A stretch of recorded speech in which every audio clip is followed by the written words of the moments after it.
Hey guys, hope everyone's hanging in there. I wanted to try something fun today, which I've never done, so bear with me, but I thought I'd walk you guys through how I make one of my favorite snack recipes, which is banana chocolate chip muffins.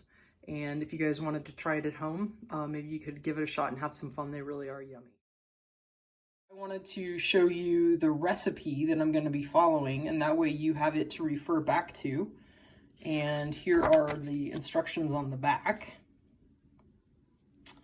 And then I've put out everything that you'll need to make these, okay, kind of more or less in the order that we're going to go through as we go.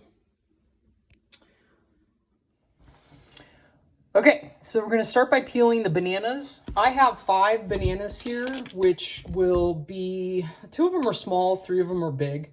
So I'm going to go ahead and actually double the recipe, which I often, almost actually always do when making these because we go through them so quickly.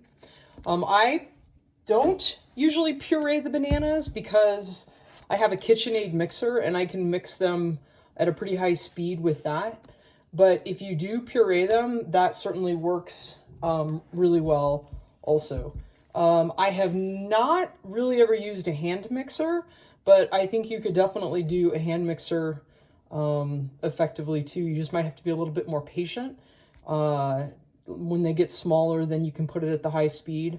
If you put it at the high speed right away, then you'll probably have banana pieces jumping all over the place. Okay, so you can hear the bananas mixing in the KitchenAid mixer, and while they're mixing, I'm going to crack a couple of eggs, 4 because it's doubling the recipe, and also add vanilla, melt the butter, and put in the brown sugar. So we'll be going through those steps.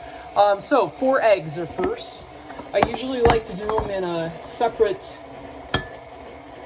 glass so that if I do happen to break off any shell, it's easier to get it out than it is if you do it right into the bananas themselves. They'll get mixed in there pretty quickly. So once you've prepped those and you know that you don't have any shell, you can dump them in.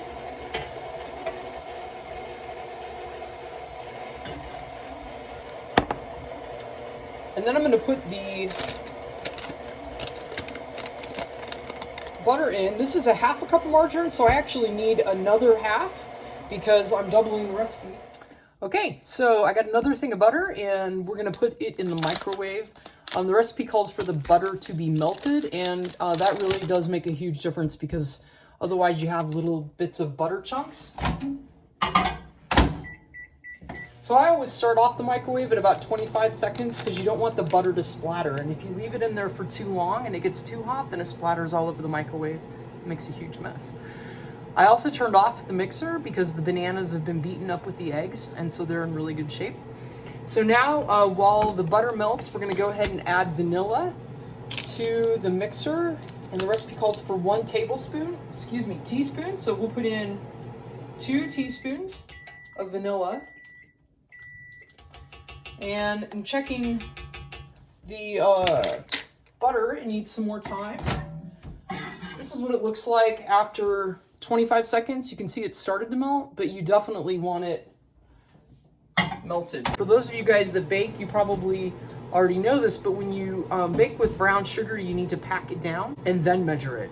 So when the butter comes out, we'll be adding it and packing the brown sugar. So we've got our melted butter. We're going to add to the mixer, and some of it will splash all over me. And there'll be a little bit left in, which is fine, because then we're going to put in the brown sugar. We want 2 cups of brown sugar, and this is a 2-cup glass measuring.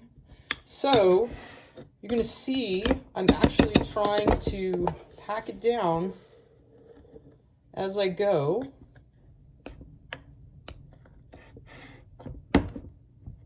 So that it measures across the 2-cup mark after being packed down.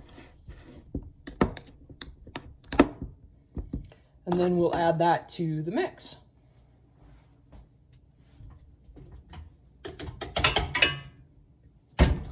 Now there's quite a bit left on the inside, so we're going to get a spatula and work that out and add it also into the mixer. And then we're gonna get the dry ingredients together now and add those in a bowl. Okay, so we're gonna start the dry ingredients now. And before we do that, I'm gonna turn on the oven to 350 degrees. Because I'm gonna end up using probably 2 or 3 muffin tins, I'm gonna put my oven on convection so that I can cook more than 1 muffin tin at a time, which means it automatically goes to about 300 degrees. But if you don't have convection, which is totally fine, you can cook them at 350 degrees. So we're gonna use 2 1/4 cups of flour. I've already dumped in one of them, and this is the second one. We'll clean this out. So that's a total of 4 1/2 cups of flour. And then we're gonna use 1 teaspoon of salt, which is doubling the recipe, and 4 teaspoons of baking powder. Baking powder is what will help them rise. And you've probably noticed I'm not the best at really precise measurements, so if you're not either, you're not gonna have any problems. Okay, and then 1 teaspoon of cinnamon. Cinnamon is delicious in this. And then mix it all together. So kind of mix in that cinnamon. And then the recipe says to add the wet ingredients to the dry ingredients, but I don't do that because I already have the wet ingredients in the KitchenAid mixer, and so I'm gonna slowly add the dry ingredients. And you wanna do it slowly so that the flour doesn't just go all over the place. And then as it mixes, you can just keep adding a little bit more.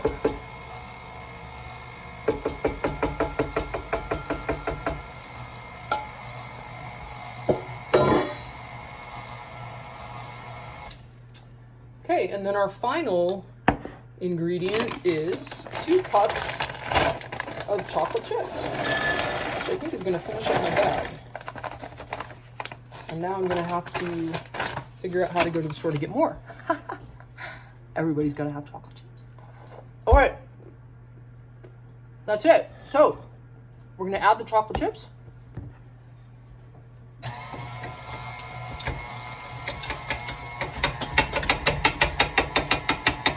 And you'll probably see that the batter is maybe a little bit lumpy, and that's totally fine. The batter can be lumpy. It doesn't need to be really, really smooth.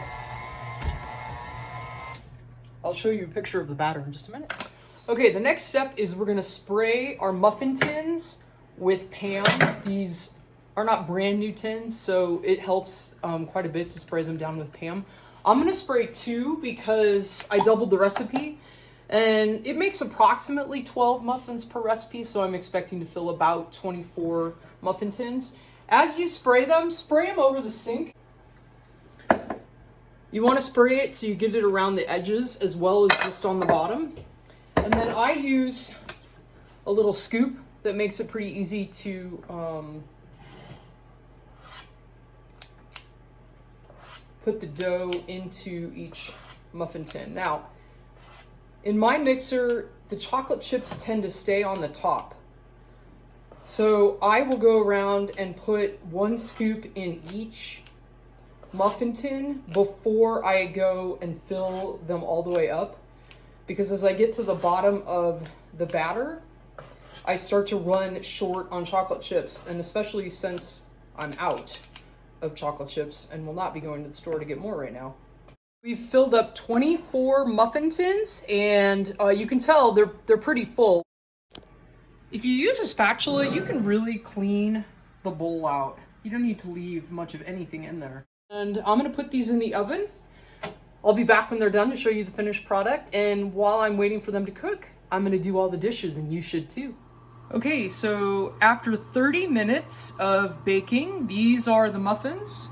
So I would recommend after they cool, put them in the freezer, even just in a Ziploc bag works well. And then when you want to eat one, take it out, put it in the microwave for 15 seconds, and have a delicious snack.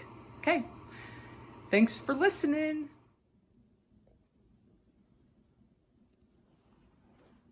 Yum.